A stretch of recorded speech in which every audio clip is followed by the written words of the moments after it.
Et bonjour à tous et bienvenue sur Vision Crypto en ce 18 février 2025 avec une map plutôt mitigée, avec une très belle valeur de S, donc anciennement FTM, qui nous fait plus 14%. Hier, on va aller voir, il y a eu une petite poussée des altcoins, bon ça s'est vite calmé. Et on va aller voir que c'est grâce notamment à Ethereum qui a poussé assez fortement avant effectivement de redescendre. On va aller voir si le scénario de hier est toujours valable ou pas, les zones d'intérêt. Et comme d'habitude, on va aller voir les nouvelles. Allez, c'est parti.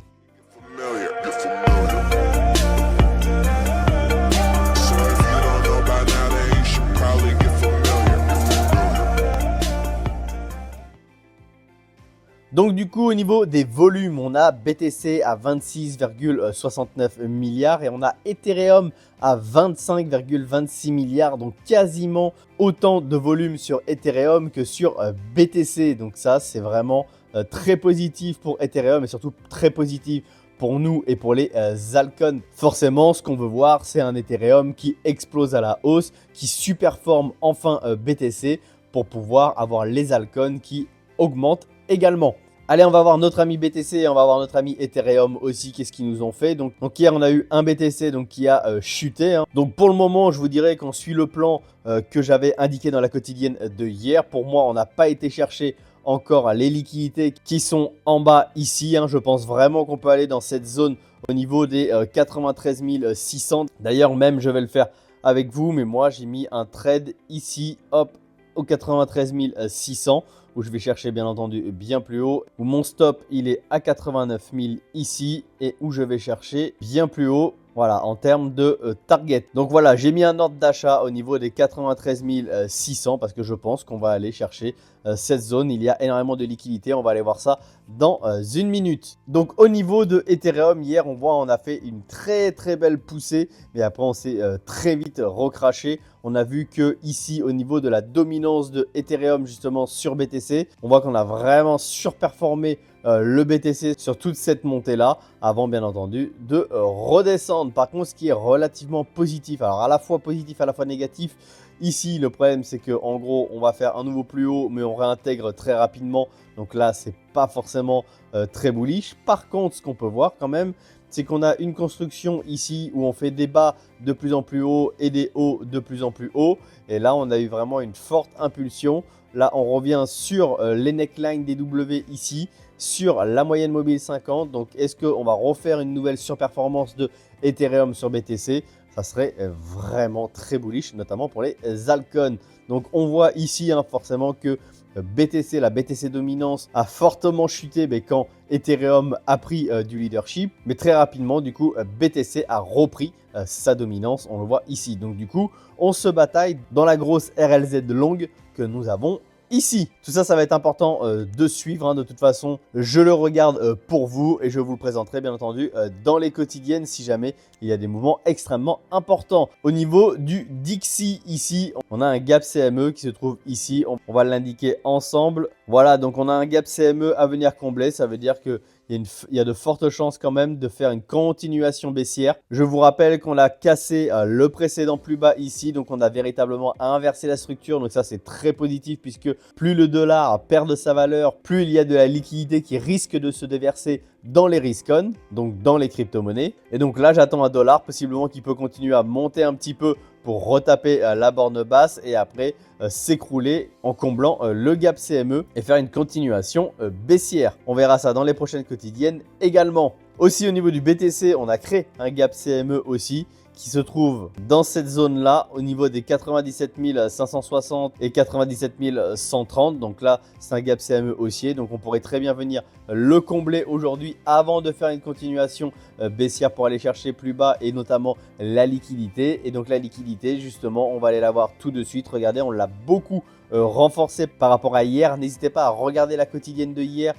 parce que vous allez voir justement les différences. Et là, on a bien renforcé la liquidité. Et vous voyez, il y a de la liquidité pour moi à venir chercher. Donc, on peut aller bien plus bas. On peut aller jusqu'au 93 000 pour capturer vraiment toute la liquidité. Mais là où il y a un pic de liquidité, c'est jusqu'au 93 500, 93 600. Là où il y a un maximum de liquidité. Et donc, c'est bien pour ça d'ailleurs que j'ai mis mon entrée de mon trade de 93 600 parce qu'on pourrait très bien capturer là où il y a le plus de liquidité, laisser le reste et repartir pour aller capturer la liquidité au nord. On continue avec les liquidations. Hier, ce sont les longues du coup qui se sont fait avoir avec 146 millions contre 87 millions de shorts pour un total de 234 millions. Je rappelle que ça reste relativement faible. Aujourd'hui, au niveau de la macroéconomie, au niveau des nouvelles, il va strictement rien se passer, sauf ce soir. Donc, il va y avoir le discours de Donald Trump. Donc, à voir ce qu'il va dire, à voir si les marchés vont essayer de pricer un petit peu ce qu'il peut lancer comme nouvelle. Mais encore une fois, Trump est totalement imprévisible, donc il peut